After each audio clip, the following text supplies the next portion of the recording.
Voice of Marketing, in touch with positive people. Welcome to the voice of marketing. Voice of മാർക്കറ്റിംഗിലേക്ക് എല്ലാവർക്കും സ്വാഗതം. ഞാൻ ജയകൃഷ്ണൻ. കുറച്ച് കാലങ്ങളായിട്ട് നമുക്ക് ചെറിയൊരു ഇടവേള വന്നു അല്ലേ? നിങ്ങൾക്കറിയാമായിരിക്കും, ഞാൻ വീഡിയോസ് ഡിസ്കണക്റ്റ് ചെയ്യാറില്ല. ഈ 2 മാസക്കാലം ഒരു ഇടവേള വന്നിട്ടുണ്ട്. അത് ഒരു വോയിസ് ഇൻഫെക്ഷൻ വന്നതുകൊണ്ട് ഒട്ടും തന്നെ സംസാരിക്കാൻ പറ്റാത്തൊരു സാഹചര്യം കൊണ്ടാണ്. അപ്പോൾ പലരും വീഡിയോസ് ചെയ്യാത്തത് എന്താണ്, ആരംഭശൂരത്വമായിരുന്നോ എന്നൊക്കെ ചോദിച്ചിരുന്നു. വീണ്ടും വീഡിയോ ചെയ്യണം എന്നുള്ള നിങ്ങളുടെ എൻകറേജ്മെന്റ്, നിങ്ങളുടെ പ്രോത്സാഹനം, അത് മാത്രമാണ് ഈ ചാനലിനെ മുന്നോട്ട് നയിക്കുന്നത്. അപ്പോൾ ഏറ്റവും സ്നേഹത്തോടെ പ്രിയപ്പെട്ട വ്യൂവേഴ്സിന് സ്നേഹം നിറഞ്ഞ സ്വാഗതം, നമസ്കാരം. ഞാൻ ജയകൃഷ്ണൻ. സെയിൽസ് ആൻഡ് മാർക്കറ്റിംഗ് ഇറ 2026. സെയിൽസും മാർക്കറ്റിങ്ങും ഓരോ വർഷം കഴിയുന്തോറും മാറിക്കൊണ്ടിരിക്കുകയാണ്, മാറ്റങ്ങൾക്ക് വിധേയമായിക്കൊണ്ടിരിക്കുകയാണ്. കസ്റ്റമർ ഈസ് ദ കിങ് എന്നുള്ള ആ അടയാളപ്പെടുത്തൽ കുറച്ചുകൂടി സ്ട്രോങ് ആയിക്കൊണ്ട് മുന്നോട്ട് പോയിക്കൊണ്ടിരിക്കുകയാണ്. ഒരു എക്സിക്യൂട്ടീവ് ആദ്യം ഒരു പ്രോഡക്റ്റ് വിൽക്കാൻ വേണ്ടി ആരാണ് പോകുന്നത്? ഒരു സെയിൽസ് റെപ്രസെൻറ്റേറ്റീവ് അല്ലെങ്കിൽ ഒരു സെയിൽസ് എക്സിക്യൂട്ടീവാണ് ഒരു കസ്റ്റമറെ കാണാൻ പോകുന്നത്, ഒരു ഡീലറെ കാണാൻ പോകുന്നത്, ഒരു ഡിസ്ട്രിബ്യൂട്ടറെ കാണാൻ പോകുന്നത്. ഏത് തരത്തിൽപ്പെട്ട ഡയറക്റ്റ് മാർക്കറ്റിംഗ് ആണെങ്കിലും റീറ്റെയിൽ മാർക്കറ്റിംഗ് ആണെങ്കിലും വിസിറ്റ് ചെയ്യപ്പെടേണ്ട വ്യക്തി ഒരു എക്സിക്യൂട്ടീവാണ്. ആ പ്രോഡക്റ്റ് പ്രസന്റ് ചെയ്യേണ്ടത് ആ എക്സിക്യൂട്ടീവാണ് ആണല്ലോ. അപ്പോൾ എന്തൊക്കെ ക്വാളിറ്റീസ്, എങ്ങനെ ആ എക്സിക്യൂട്ടീവ് ആ ഷോപ്പിൽ ബിഹേവ് ചെയ്യണം, പെരുമാറണം, എന്തൊക്കെ ഒരു ഇന്നർ ക്വാളിറ്റി ആ എക്സിക്യൂട്ടീവിന് ഉണ്ടാകണം, അത് പ്രധാനപ്പെട്ട കാര്യമല്ലേ? ഏറ്റവും പ്രധാനപ്പെട്ട കാര്യം തന്നെയാണ്. ഇന്നത്തെ മാർക്കറ്റിൽ പിടിച്ചു നിൽക്കണമെങ്കിൽ ഒരു റീടെൻഷൻ, കസ്റ്റമർ റീടെൻഷനും അതുമായി ബന്ധപ്പെട്ട കാര്യങ്ങളൊക്കെ ഉണ്ടായിരിക്കേണ്ടത് ആവശ്യമാണ്. അപ്പോൾ നമുക്ക് ഇത് ആദ്യമായി ഞാൻ പറയാൻ ഉദ്ദേശിക്കുന്നത്, ഒരു എക്സിക്യൂട്ടീവിൻ്റെ ഏറ്റവും ഇന്നറായിട്ട് ഉണ്ടായിരിക്കേണ്ട ഒരു ക്വാളിറ്റി എന്ന് പറയുന്നത് അയാൾ നല്ല ഒരു വ്യക്തിയായിരിക്കണം, നല്ല മനുഷ്യനായിരിക്കണം. വെറുതെ ഒരു നല്ല മനുഷ്യനാകുക എന്ന് പറയുന്നത് എല്ലാവർക്കും കഴിയുന്ന കാര്യമല്ല. ചിലരൊക്കെ പറയാറുണ്ട്, ഒരാളോടൊപ്പം യാത്ര ചെയ്യണം, അല്ലെങ്കിൽ ഒരാളോടൊപ്പം ക്യാഷ് പരമായ കാര്യങ്ങൾ കൈകാര്യം ചെയ്യണം, അല്ലെങ്കിൽ ഒരാളോടൊപ്പം ഒരു രാത്രി വെറുതെ ചെലവഴിക്കണം. അതിനേക്കാൾ ഉപരിയായിട്ട് ക്യാഷായിട്ടുള്ള ഡീലിങ്സ് അയാൾ എങ്ങനെ പെരുമാറുന്നു. ഇന്നത്തെ ചില മനുഷ്യരുടെ കാര്യം പറഞ്ഞാൽ 4:30 പറഞ്ഞത് 5:30 മാറ്റി പറയും. നിങ്ങൾക്കൊരു വ്യക്തിയെ 50 വർഷമായിട്ട് പരിചയമുള്ളതാണെങ്കിൽ 51ാമത്തെ വർഷം അയാൾ ചിലപ്പോൾ വേറെ ഒരു വ്യക്തിയായിരിക്കാം. സൊസൈറ്റിയിലെ എക്സ്പീരിയൻസ് ആണ് പറയുന്നത്. എനിക്ക് വന്നിരിക്കുന്ന എക്സ്പീരിയൻസ് കൂടിയാണ് ഞാൻ ഷെയർ ചെയ്യുന്നത്. അതുകൊണ്ടൊക്കെ തന്നെ വളരെ നല്ല ഒരു വ്യക്തികളാണ് മാർക്കറ്റിംഗ് ആൻഡ് സെയിൽസ് ഫീൽഡിലേക്ക് വരാവൂ.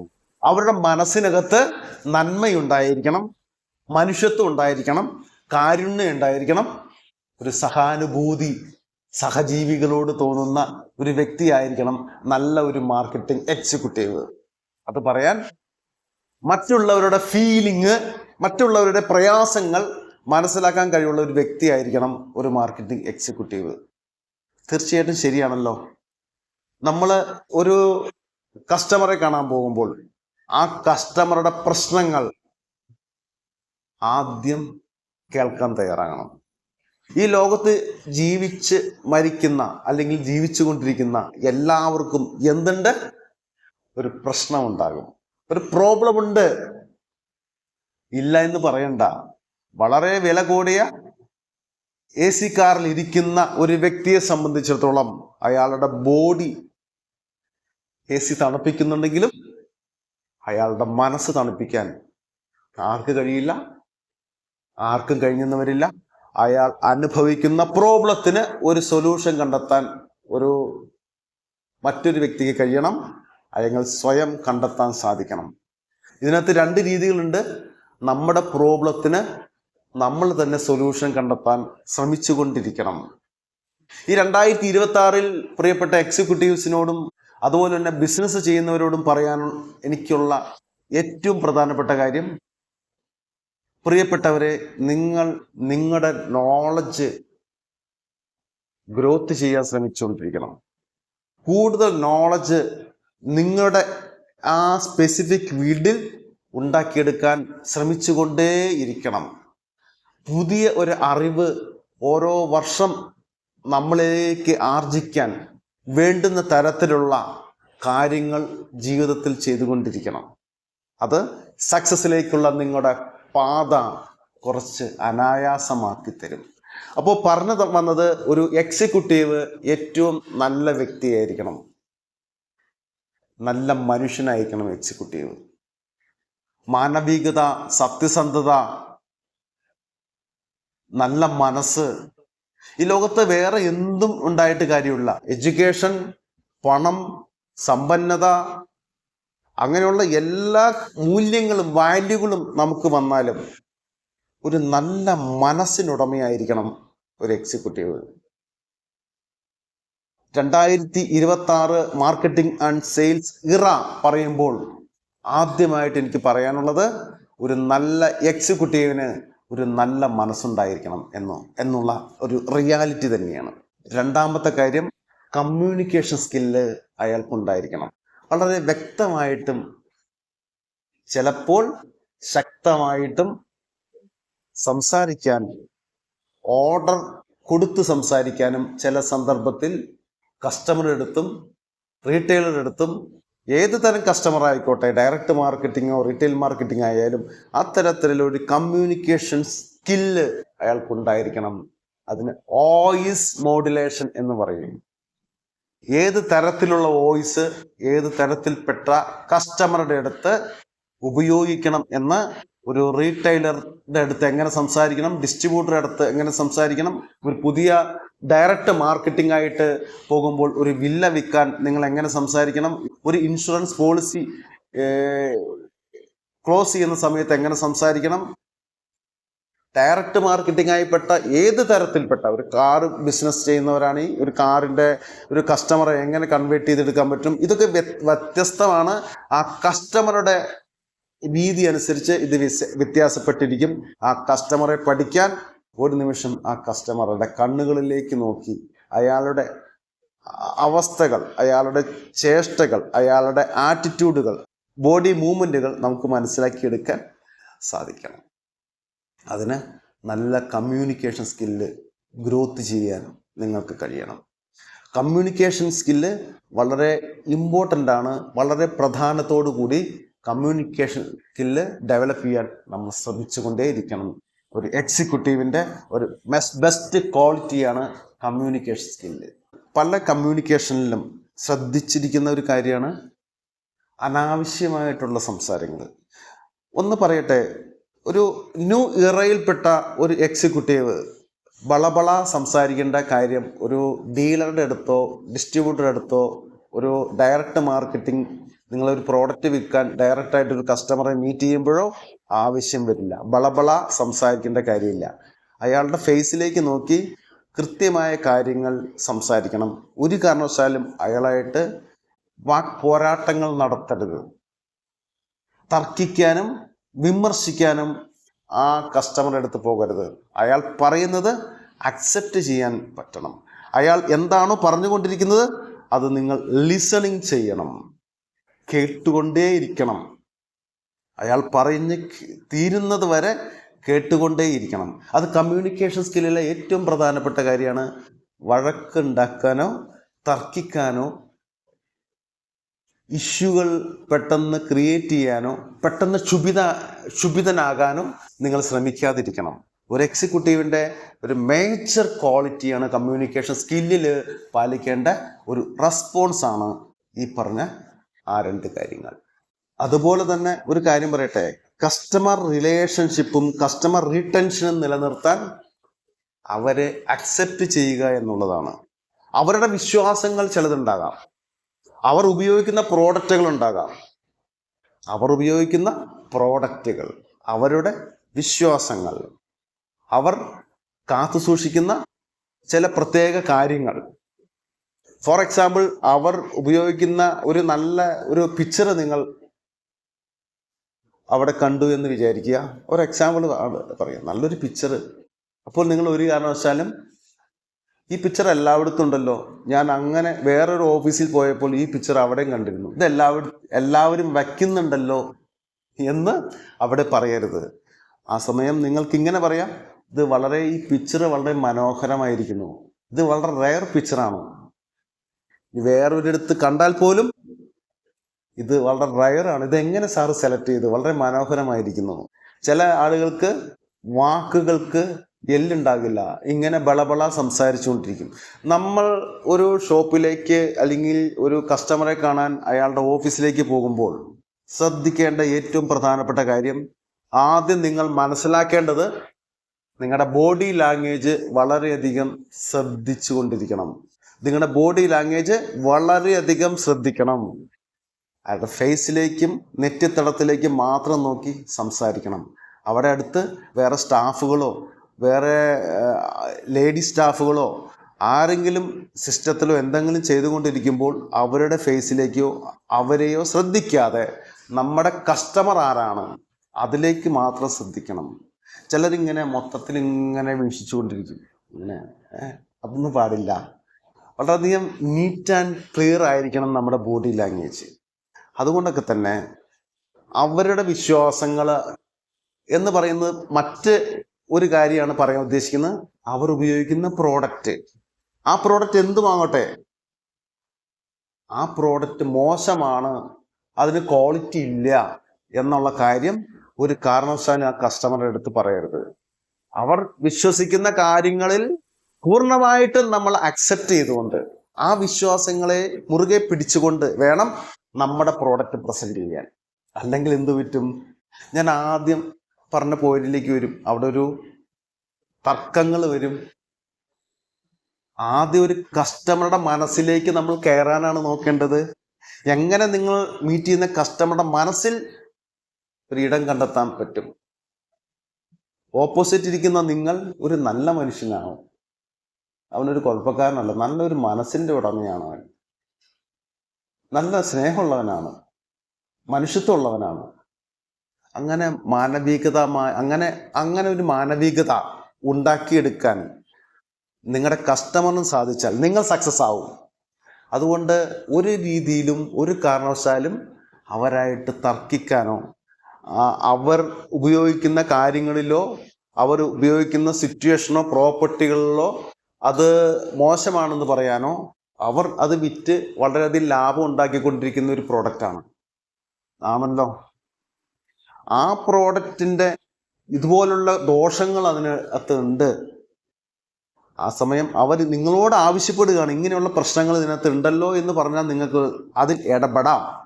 അല്ലാതെ വന്നിരിക്കുമ്പോൾ തന്നെ പ്രോബ്ലംസും അവരെ ക്രിട്ടിസൈസ് ചെയ്യുന്ന രീതിയിലുള്ള ഒരു സ്പീച്ച് അത് ഒഴിവാക്കുന്നത് ഏറ്റവും ബെസ്റ്റായിരിക്കും നിങ്ങൾക്ക്.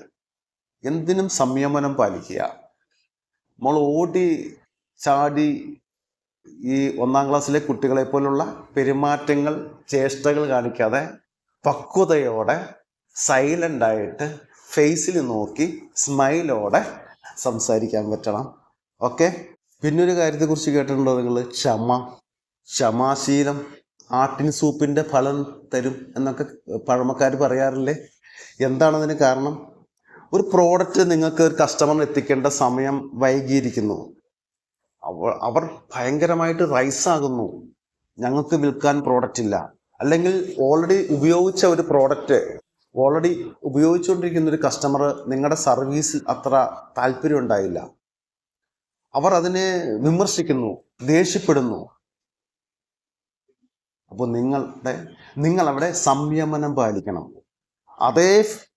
അതേ ത്രാസിൽ തന്നെ അതേ ഡോസിൽ തന്നെ വേറൊരു അസ്ത്രം നിങ്ങൾ അങ്ങോട്ട് വിട്ടാൽ, അതിനേക്കാൾ ഫയറുള്ള ഒരു അസ്ത്രം വിട്ടാൽ അതിനേക്കാൾ അതൊരു തീ ഒരു തീയായിട്ട് മാറും. വലിയ ഒരു കാട്ടുതീ പോലെ, അത് ഭയങ്കര ഒരു സ്ഫോടനം പോലെ അവിടെ ഉണ്ടാകും. അയാൾ എത്രമാത്രം ഫയർ ആകുന്നോ നിങ്ങൾ വളരെയധികം -ഡിഗ്രിയിൽ നിന്നോളം കൂളായിട്ട് സംസാരിച്ചോളണം. അയാൾ പറയുന്ന പ്രശ്നം കേൾക്കണം. മനസ്സിലാക്കുക, നിങ്ങൾ ജോലി ചെയ്യുന്നത് മറ്റൊരാൾക്ക് വേണ്ടിയാണ്. ആർക്ക് വേണ്ടി? നിങ്ങളുടെ കമ്പനിക്ക് വേണ്ടിയാണ് നിങ്ങൾ വർക്ക് ചെയ്യുന്നത്. അയാളായിട്ടും മല്ലയുദ്ധം നടത്തി വീട്ടിൽ പോയി ഇരിക്കാനല്ല. ആ ബോധത്തോടെ നമ്മൾ സംയമനത്തോടെ കാര്യങ്ങൾ കൈകാര്യം ചെയ്യണം. കൂളായിട്ട് കൈകാര്യം ചെയ്യണം. എന്തുകൊണ്ട് കൂളായിട്ട് കൈകാര്യം ചെയ്തുകൂടാ? എന്തിനാണ് ഈ പൊട്ടിത്തെറി? അങ്ങനെ ചെയ്തത് കൊണ്ട് എന്താണ് ഗുണം? നിങ്ങൾ ഒരു കാര്യം മനസ്സിലാക്കണം. ഒരാൾ നിങ്ങളെ അത്തരത്തിലുള്ള ഒരു ഫയറിങ്ങോ ചീത്തയോ അങ്ങനെയൊക്കെ എന്തെങ്കിലും പറഞ്ഞു എന്ന് വിചാരിക്കുക. അയാളുടെ മനസ്സിന് ശാന്തി കിട്ടുമെന്ന് നിങ്ങൾ വിചാരിക്കുന്നുണ്ടോ? ആ വ്യക്തിയോട്, ആ എക്സിക്യൂട്ടീവിനോട് അല്ലെങ്കിൽ ആ പേഴ്സണോട് ഞാൻ ഇങ്ങനെ പറഞ്ഞല്ലോ എന്നുള്ള കാര്യം അയാളെ നിരന്തരം വേട്ടയാടിക്കൊണ്ടിരിക്കും. ചിലപ്പോൾ 1 ദിവസം 2 ദിവസം. അതുകൊണ്ടൊക്കെ തന്നെ അങ്ങനെ പറഞ്ഞു എന്നുള്ള പ്രശ്നം, അയാളിൽ നിന്നും അങ്ങനെ കേൾക്കേണ്ടി വന്നു എന്നുള്ള പ്രശ്നം അപ്പം തന്നെ നിങ്ങളുടെ സിസ്റ്റത്തിൽ നിന്നും നിങ്ങളുടെ ബ്രെയിനിൽ നിന്നും ഡിലീറ്റ് ചെയ്ത് കളഞ്ഞേക്കുക. അത് നമ്മുടെ ബ്രെയിനിലും വച്ചുകൊണ്ടിരിക്കരുത്. അയാളോടുള്ള ദേഷ്യം നമ്മളിങ്ങനെ സമാഹരിച്ച് നമ്മുടെ ബ്രെയിനിൽ സൂക്ഷിച്ചു കൊണ്ടിരിക്കാതെ ശ്രദ്ധിക്കണം. റിലാക്സ് ചെയ്യണം. കണ്ണടച്ച് ബ്രീത്ത് എടുത്ത് അത് നമ്മുടെ ബ്രെയിനിൽ നിന്നും വിട്ട് കളഞ്ഞേക്കണം. അല്ലെങ്കിൽ അത് നമ്മുടെ ബോഡിയെ തന്നെ ആണ് ബാധിക്കുന്നത്, നമ്മുടെ ശരീരത്തെ തന്നെ അത് ബാധിക്കുന്നത്. നമ്മൾ വളരെ റിലാക്സ് ആയിട്ട്, ഹാപ്പി ആയിട്ട്, സ്മൈലായിട്ട് നമുക്ക് മാർക്കറ്റിംഗ് പ്രത്യേകിച്ച് നടക്കാൻ സാധിക്കണം. അതുകൊണ്ട് ഏറ്റവും പ്രധാനപ്പെട്ട കാര്യം ക്ഷമിക്കാൻ ശീലിക്കുക. നിങ്ങളുടെ പ്രോഡക്റ്റ് അതിപ്പോൾ ഷോർട്ടേജ് വന്നു, എത്തിക്കാൻ പറ്റിയില്ല, നിങ്ങളുടെ മിസ്റ്റേക്കാണ്. നിങ്ങൾ വർക്ക് ചെയ്യുന്ന കമ്പനിയിൽ പറഞ്ഞിട്ടും ചിലപ്പോൾ അതിനകത്ത് കുറച്ച് റോ മെറ്റീരിയൽ എത്തിച്ചേരാനുള്ള പ്രശ്നം കൊണ്ടോ എന്തുകൊണ്ടും ആവട്ടെ, അല്ലെങ്കിൽ ഒരു പ്രോഡക്റ്റ് കംപ്ലൈൻറ്റ് വന്നു, അയാൾ കസ്റ്റമർ പൊട്ടിത്തെറിച്ചുകൊണ്ടിരിക്കുന്നു. നിങ്ങൾ കൂളായി അതിനെ ഡീൽ ചെയ്യണം. ഇത് എന്തിനാണ് ഞാനിത് കേൾക്കുന്നത്? ഇത് എൻ്റെ കമ്പനി അല്ലല്ലോ, എനിക്കിത് പറ്റില്ല. അങ്ങനെയല്ല ഡീൽ ചെയ്യേണ്ടത്. നിങ്ങൾ ജോലി ചെയ്യുന്നത് മറ്റുള്ളവർക്ക് വേണ്ടിയാണെങ്കിൽ ആ റെസ്പോൺസ്, അവർ ശമ്പളം തരുന്നുണ്ട്, നമ്മളെ നിലനിർത്തുന്നുണ്ട്, നമ്മുടെ എക്സ്പെൻസ് തരുന്നുണ്ട്. ആ ഒരു ഡെഡിക്കേഷൻ, ക്ഷമ ജീവിതത്തിൽ ശീലമാക്കിയാൽ ഇനി വരാൻ പോകുന്ന സക്സസ്സുകളൊക്കെ നിങ്ങൾക്ക് മാത്രം അവകാശപ്പെട്ടതാണ്. നിങ്ങൾക്ക് മാത്രം. ഈ കാര്യത്തെക്കുറിച്ച് ഊന്നി പറയാൻ എന്താ കാര്യം എന്നറിയാമോ? ചില ഡീലേഴ്സ്, ഡിസ്ട്രിബ്യൂട്ടേഴ്സ് ആയിക്കോട്ടെ, കസ്റ്റമർ ആയിക്കോട്ടെ, ചിലപ്പോൾ നിങ്ങളെക്കാൾ വിവരം ഉള്ളവരുണ്ടാകാം, നിങ്ങളെക്കാൾ വിവരം കുറഞ്ഞവരുണ്ടാകാം. അവരുടെ സാഹചര്യങ്ങളാണ്. ചിലപ്പോൾ കുറേ പൈസ ആയി ഫാമിലിപരമായിട്ട് ഫണ്ടുള്ളവർ ബിസിനസ്സിലേക്ക് ഇറങ്ങിയവരായിരിക്കാം. അവരുടെ ധാരണകൾ വേറെ മറ്റോ ആയിരിക്കാം. അവരുടെ മൂഡുകൾ വേറെ ആയിരിക്കാം. അവർ ചിലപ്പോൾ ചെക്ക് പാസ്സാകാത്ത ഇഷ്യൂവിൽ അവിടെ ഇരിക്കുന്നതായിരിക്കാം. ആ സമയത്ത് നിങ്ങൾ ഇതേ എൻ്റെ പേയ്മെൻറ്റ് താട്ടെ എന്ന് പറഞ്ഞ് വരാതെ ആ കസ്റ്റമറെ മനസ്സിലാക്കുക, അവരുടെ ആറ്റിറ്റ്യൂഡുകൾ മനസ്സിലാക്കുക. അവരെക്കുറിച്ച് നമുക്ക് സ്റ്റഡി നടത്തിയിരിക്കണം. വെറുതെ ആണെങ്കിലും ഒരു തമാശയായിട്ട് ഒരു സുഹൃത്ത് എൻ്റെ അടുത്ത് പറഞ്ഞതാണ്. അവർ ഒരു വിനോദയാത്രയ്ക്ക് പോവുമായിരുന്നു. ആ വിനോദയാത്രയ്ക്ക് പോയിക്കൊണ്ടിരുന്നപ്പോൾ ഒരു 20 വയസ്സുകാരൻ വളരെ സന്തോഷത്തോടെ അവരിങ്ങോട്ട് പോയി. ഇടുക്കിക്ക് പോയപ്പോൾ അവിടുത്തെ തേയിലത്തോട്ടം കാണുമ്പോൾ എന്ത് ഭംഗിയെ കാണാൻ, മലകൾ കാണുമ്പോൾ, വെള്ളം കണ്ടപ്പോൾ അവൻ കൈകൊട്ടി ചിരിച്ചു, സന്തോഷിച്ചു. ഇതെന്താ ഇങ്ങനെ, എത്ര മനോഹരം. അപ്പോൾ ഈ 20 വയസ്സുകാരൻ ചെയ്തപ്പോൾ നാട്ടിൽ വന്ന പുതിയ താമസക്കാരായിരുന്നു, കുറച്ച് ദിവസങ്ങളായുള്ളൂ. അപ്പോൾ ഇവരെ കൂടി ടൂറിന് കൊണ്ടുപോകാൻ അവർ ക്ഷണിച്ചു. അങ്ങനെ പോകുന്നതാണ്. അങ്ങനെ ഇവർ പോയി. ഇപ്പം ഈ 20 വയസ്സുള്ള കുട്ടി എന്താണ് ഇങ്ങനെയൊക്കെ പറയുന്നത്? അപ്പോൾ എല്ലാവരുടെയും ധാരണ അങ്ങനെ വെച്ചുകൊണ്ടിരിക്കുകയാണ്, ഇയാൾക്ക് എന്തോ ചെറിയ ഇഷ്യൂ ഉണ്ടെന്ന്. അതിനെക്കുറിച്ച് കുറച്ചുകൂടി ഡെപ്തായിട്ട് പഠിച്ചപ്പോഴാണ് നമ്മൾ മനസ്സിലായത്. എന്താ മനസ്സിലായത്? അയാളുടെ കാഴ്ചശക്തി വളരെ പരിമിതമായിരുന്നു. ഇപ്പോൾ വേറൊരു സർജറി കഴിഞ്ഞിട്ടാണ് പൂർണ്ണമായ കാഴ്ചയിലേക്ക് അയാൾ എത്തിയത്, ആ മകൻ എത്തിയത്. അപ്പോൾ കൃത്യമായ കാഴ്ചശക്തി കിട്ടിയപ്പോൾ ആ കുട്ടി കാണുന്ന, ആ മകൻ കാണുന്ന കാഴ്ചകൾ അവൻ്റെ അച്ഛനോടും അമ്മയോടും ഷെയർ ചെയ്തതാണ്. ഇങ്ങനെ അവരുടെ മാനസിക തലത്തിലേക്കും അവരുടെ അവസ്ഥയിലേക്കും എത്തിയാലാണ് നമ്മൾ ആ വ്യക്തിയെ മനസ്സിലാക്കാൻ സാധിക്കുള്ളൂ. നമ്മൾ പുറമേ നിന്ന് അയാൾ അങ്ങനെയാണ് ഇങ്ങനെയാണെന്ന് പറയാതെ അവരുടെ ഇന്നറിലേക്ക് ഇറങ്ങൂ. അതിനൊരു എംപത്തറ്റിക് ആറ്റിറ്റ്യൂഡ് നമുക്ക് വേണം. ലിസണിങ് വേണം. ആക്റ്റീവ് ലിസണിങ് വേണം. അവരുടെ പ്രശ്നങ്ങൾ മനസ്സിലാക്കാനുള്ള മനസ്സ് വേണം. ഇപ്പൊ ഈ പറഞ്ഞ സംഭവം പോലെ കുറച്ചുകൂടി ഡെപ്തിലേക്കും മനസ്സ് കുറച്ച് ബ്രോഡ് മൈൻഡഡ് ആക്കി വിശാലത മനസ്സിൽ സൂക്ഷിക്കുക. ഒരു കസ്റ്റമർ 100 പ്രാവശ്യം വിളിച്ചിട്ട് എടുത്തില്ല, അല്ലെങ്കിൽ നിങ്ങളുടെ സുഹൃത്ത് 100 പ്രാവശ്യം വിളിച്ചിട്ട് എടുത്തില്ല, എൻ്റെ കോളൊന്നും ഇപ്പോൾ അവൻ എടുക്കുന്നില്ല. അയാൾ എന്ത് പ്രശ്നം ഫേസ് ചെയ്യുകയാണ്? അയാൾ കാറിൽ ആ ഫോൺ വെച്ചിട്ട് പോയിരിക്കുകയാണോ? സൈലന്റ് മൂഡിൽ ആ ഫോൺ കിടക്കുകയാണോ? അതോ വേറെ എന്തെങ്കിലും പ്രശ്നങ്ങളാണോ? നിങ്ങൾ അതിന് മുമ്പേ പുതിയ കഥകൾ ഉണ്ടാക്കാതിരിക്കുക അയാളെക്കുറിച്ച്. അങ്ങനെ ഓരോ മനുഷ്യൻ്റെ അവസ്ഥകളിലേക്ക് നമുക്ക് ഇറങ്ങിച്ചെല്ലാൻ പറ്റണം. ഇവിടെ നമ്മുടെ കസ്റ്റമർ ആരാണ്? ആ കസ്റ്റമറുടെ മനസ്സിലേക്ക് നമുക്ക് സ്ഥാനം കിട്ടണമെങ്കിൽ അവരുടെ മാനസിക തലം മനസ്സിലാക്കുകയും അവിടെ നിന്ന് നമുക്ക് സംസാരിക്കാനും പറ്റണം. ഒരു കാറ് പർച്ചേസ് ചെയ്യാൻ വന്ന ഒരു കസ്റ്റമറെ സംബന്ധിച്ചിടത്തോളം അയാളുടെ ബഡ്ജറ്റ് ഒരു 6 ലക്ഷമാണെങ്കിൽ നിങ്ങൾക്കവിടെ 15 ലക്ഷം രൂപയ്ക്ക് കിട്ടുന്ന ഒരു വണ്ടിയെക്കുറിച്ച് നിരന്തരം സംസാരിച്ചു കൊണ്ടിരുന്നാലും യാതൊരു പ്രയോജനവും കിട്ടില്ല. അയാളുടെ അവസ്ഥയിലേക്ക് വരണം. നിങ്ങൾക്കത് കൂടുതൽ വോളിയമുള്ള ഒരു വണ്ടി വിൽക്കാൻ നിങ്ങൾക്ക് താല്പര്യം ഉണ്ടാകും. അത് വാങ്ങിക്കാൻ ബഡ്ജറ്റുള്ള, അത് എടുക്കാൻ പറ്റുന്ന കസ്റ്റമറെ കണ്ടുപിടിക്കണം. അതുകൊണ്ട് ഈ പാവത്തിൻ്റെ അടുത്ത് ഇത് പറഞ്ഞിട്ട് യാതൊരു പ്രയോജനം ഉണ്ടാവില്ല. ഓരോ കസ്റ്റമറുടെ അവസ്ഥകളും മാനസിക തലങ്ങളും മനസ്സിലാക്കി അവരെ ആദ്യം പഠിച്ച ശേഷം, കസ്റ്റമറെ പഠിച്ച ശേഷം, അവരുടെ അവസ്ഥകൾ പഠിച്ച ശേഷം മാത്രമേ നമ്മുടെ ബിസിനസ്സിലേക്ക് കടക്കാവൂ. എല്ലാത്തരം കസ്റ്റമറേയും അത് സാധിച്ചില്ലെങ്കിലും കുറച്ച് പ്രൈമറി ക്വസ്റ്റ്യൻസ് നിങ്ങൾക്ക് ചോദിച്ചാൽ, പ്രൈമറി ആയിട്ട് നിൽക്കുന്ന കുറച്ച് പ്രധാനപ്പെട്ട ക്വസ്റ്റ്യൻസ് ആ കസ്റ്റമറുടെ അടുത്ത് ചോദിച്ചാൽ നിങ്ങൾക്ക് തീർച്ചയായിട്ടും ഇതിനൊരു ഉത്തരം ഉറപ്പായിട്ടും കിട്ടുമെന്ന കാര്യത്തിൽ യാതൊരു സംശയവുമില്ല. ഡെഫിനറ്റാണ് നിങ്ങൾക്ക് കിട്ടിയിരിക്കും.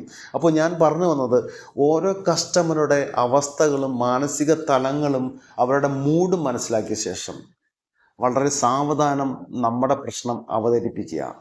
ഇന്നത്തെ മാർക്കറ്റിംഗ് 2026 ഇറ എന്ന് പറയുന്നത് കൂടുതൽ ബളബള സംസാരിക്കുന്നതല്ല. അവർക്ക് ആവശ്യമുള്ള കാര്യങ്ങൾ വളരെ ഷോർട്ടായിട്ട് വളരെ സ്നേഹപൂർവ്വം ഇടപഴകി കൊടുക്കാൻ നമുക്ക് സാധിക്കുക എന്നുള്ള റിയാലിറ്റിയാണ്.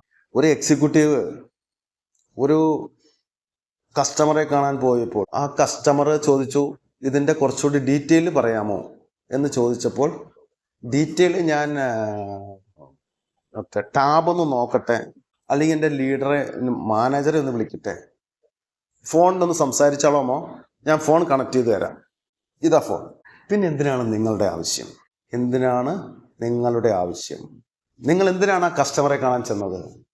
ഫോൺ കണക്ട് ചെയ്ത് നിങ്ങളുടെ മാർക്കറ്റിംഗ് മാനേജറുടെയോ, നിങ്ങളുടെ ഫോൺ കണക്ട് ചെയ്ത് നിങ്ങളുടെ മാർക്കറ്റിംഗ് മാനേജറായിട്ടോ, നിങ്ങളുടെ MD ആയിട്ടോ, അല്ലെങ്കിൽ വേറെ ഒരു കൺസൾട്ടൻ്റ് ആയിട്ടോ സംസാരിക്കണമെങ്കിൽ എന്തിനു വേണ്ടി നിങ്ങൾ അവിടെ എത്തി?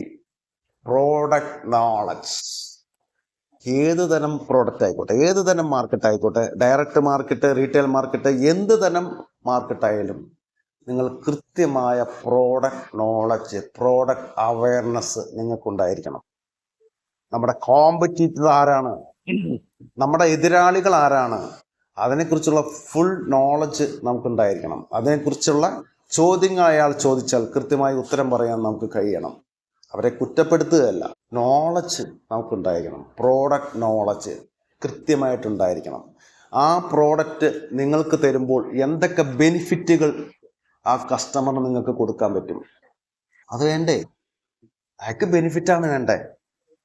എന്തൊക്കെ ബെനിഫിറ്റ് കൊടുക്കാൻ പറ്റും, എന്തൊക്കെ സ്കീമുകളുണ്ട്, എന്തൊക്കെ അഡീഷണൽ സ്കീമുകളുണ്ട്, എന്തൊക്കെ ക്യാഷ് ഡിസ്കൗണ്ട് ഉണ്ട്, എന്തൊക്കെ ഓഫറുകളുണ്ട്, റീറ്റെയിലായാലും ഡയറക്റ്റ് മാർക്കറ്റിങ്ങിലായാലും.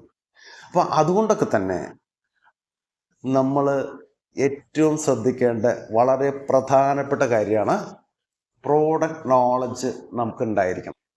കൃത്യമായ പ്രോഡക്റ്റ് നോളജ് കൃത്യമായി കിട്ടാതെ, അല്ലെങ്കിൽ നിങ്ങൾ പ്രാക്ടീസ് ചെയ്ത് ആ പ്രോഡക്റ്റ് നോളജ്, നിങ്ങളുടെ പ്രോഡക്റ്റിൻ്റെ നോളജ് എന്തൊക്കെയാണ് അതിൻ്റെ ഹൈലൈറ്റ് ആയിട്ട് നിൽക്കുന്ന കാര്യങ്ങൾ, അതിൻ്റെ മെറിറ്റുകൾ എന്തൊക്കെ, ഡീമെറിറ്റുകൾ എന്തൊക്കെ, കോമ്പറ്റീറ്ററുടെ ഡീമെറിറ്റുകൾ എന്തൊക്കെ, അവർ നമ്മുടെ പ്രോഡക്റ്റ് തമ്മിലുള്ള വ്യത്യാസങ്ങൾ എന്തൊക്കെ, കസ്റ്റമർ എന്തൊക്കെയായിരിക്കും ആഗ്രഹിക്കുന്നത്, കസ്റ്റമർ അനുഭവിക്കുന്ന പ്രോബ്ലംസ് എന്തൊക്കെയാണ്, ആ പ്രോബ്ലത്തിന് എൻ്റെ പ്രോഡക്റ്റ് കൊണ്ട് എങ്ങനെ സൊല്യൂഷൻ കണ്ടെത്തി കൊടുക്കാൻ പറ്റും. ഞാൻ ആദ്യം പറഞ്ഞല്ലോ, ഈ ലോകത്തുള്ള സർവ്വ മനുഷ്യരും എന്തിലാണ്? പ്രോബ്ലത്തിലാണ്. അവർ പ്രോബ്ലത്തിന് സൊല്യൂഷന് വേണ്ടിയിട്ടാണ് എപ്പോഴും നിരന്തരം ശ്രമിച്ചുകൊണ്ടിരിക്കുന്നത്. അവരെല്ലാവരും പ്രോബ്ലത്തിനാണ്. ആ പ്രോബ്ലത്തിനൊക്കെ എന്തുണ്ട്? ആൻസർ ഉണ്ട്, സൊല്യൂഷനുണ്ട്. ആ സൊല്യൂഷൻ കണ്ടെത്താൻ നമുക്ക് കഴിയണം. അവർ ചോദിക്കുന്ന ക്വസ്റ്റ്യന് ആൻസർ കൃത്യമായിട്ട് കൊടുക്കണം. നമുക്കതിന് പ്രോഡക്റ്റ് നോളജ്, വിശാലമായ പ്രോഡക്റ്റ് നോളജ് വേണം, സോഷ്യലായിട്ടുള്ള അവയർനെസ് വേണം, അപ്ഡേറ്റ് ആയിരിക്കണം, നോളജ്, അതർ ഏരിയയെക്കുറിച്ചുള്ള നോളജ് വേണം, പത്രങ്ങൾ വായിക്കണം. നോളജ് അക്വയർ ചെയ്യാൻ പറ്റുന്ന, ഞാൻ ആദ്യം പറഞ്ഞു 2026 കുറിച്ച്, 2026 പുതിയ നോളജുകൾ അക്വയർ ചെയ്യാൻ നമുക്ക് പറ്റണം. ഒരു പുതിയ അറിവ്, പുതിയ സ്കില്ല് നമ്മൾ എപ്പോഴും പ്രാക്ടീസ് ചെയ്ത് പഠിച്ചുകൊണ്ടിരിക്കണം. അത് നമ്മുടെ ഗ്രോത്തിനും ഡെവലപ്മെൻറ്റിനും എപ്പോഴും സഹായിക്കുന്ന കാര്യമാണ്. അപ്പോൾ അതുകൊണ്ട് ഞാൻ പറയുന്നു, നിങ്ങൾ ഒരു കാരണവശാലും പ്രോഡക്റ്റ് നോളജ് വളരെ കൃത്യമായിട്ട് പഠിച്ചിരിക്കണം, കാണാപ്പാഠം. വെറുതെ അനായാസേന ആ പ്രോഡക്റ്റ് നോളജ് ഇങ്ങനെ പറയാൻ, വാക്കുകൾ കൊണ്ട് ഇങ്ങനെ പറഞ്ഞുകൊണ്ടേ ഇരിക്കാൻ നമുക്ക് പറ്റണം. അതിന് കൃത്യമായ എഫക്റ്റീവായി അത് പഠിച്ച് പ്രാക്ടീസ് ചെയ്തിട്ട് വേണം ആരെടുത്ത് പോകാൻ? കസ്റ്റമറെ മീറ്റ് ചെയ്യാൻ പോകാൻ. ഓക്കെ. അതുപോലെ പ്രോഡക്റ്റ് നോളജ് നമ്മൾ കൊടുക്കുമ്പോൾ വളരെ സാവധാനം പറയണം, വളരെ സാവധാനം. അവരുടെ, ഞാൻ ആദ്യം പറഞ്ഞ പോലെ വളരെ സാവധാനം, വളരെ ക്ലാരിറ്റിയുള്ള വാക്കുകൾ കൊണ്ട്, കൃത്യത കൊണ്ട്, പറഞ്ഞ കാര്യങ്ങൾ ആവർത്തിക്കാതെ കൃത്യമായിട്ട് അവരുടെ സ്കീമുകളും അതിൻ്റെ നോളജും പറയണം. ധൃതി കൂട്ടണ്ട. പഴമക്കാർ പറയില്ലേ, പയ്യെ തിന്നാൽ പനയും തിന്നാം. പന എന്ന് പറയുന്ന കാര്യം മനസ്സിലായില്ലേ? അത്രയും വലിയൊരു മരമാണ്, അതുവരെ നമുക്ക് കഴിക്കാൻ പറ്റും. അതൊരു ആശയം പറഞ്ഞതാണെങ്കിലും അതൊരു പഴഞ്ചൊല്ലാണെങ്കിലും അതിന് റിയാലിറ്റി ഉണ്ട്. നമുക്ക് വളരെ സാവധാനത്തിൽ എന്ത് കാര്യം അവതരിപ്പിച്ചാലും, എത്ര വലിയ കാര്യവും സാവധാനത്തിൽ ധൃതി കൂട്ടാതെ വളരെയധികം റിയലിസ്റ്റിക് ആയിട്ട് അവരുടെ ഫേസിൽ നോക്കി സന്തോഷത്തോടെ, സ്നേഹത്തോടെ, സ്മൈലോടുകൂടി ഒരു ചെറു പുഞ്ചിരി ഫേസിൽ സൂക്ഷിച്ചുകൊണ്ട് പറഞ്ഞാൽ ആ മനുഷ്യൻ്റെ മനസ്സ് കീഴ്പ്പെടുത്താൻ നിങ്ങൾക്ക് സാധിക്കും. അങ്ങനെ നിങ്ങൾ എന്ന വ്യക്തി ഒരു ബ്രാൻഡായിട്ട്, ബ്രാൻഡ് സെയിൽസ് എക്സിക്യൂട്ടീവായിട്ട് നിങ്ങൾക്ക് മാറാൻ പറ്റും. അങ്ങനെ മാറാൻ ഈ 2026 സാധിക്കട്ടെ എന്നുള്ള പ്രാർത്ഥനയോടെ ഈ എപ്പിസോഡ് ഇവിടെ വൈൻഡപ്പ് ചെയ്യുന്നു. All the best, all the success.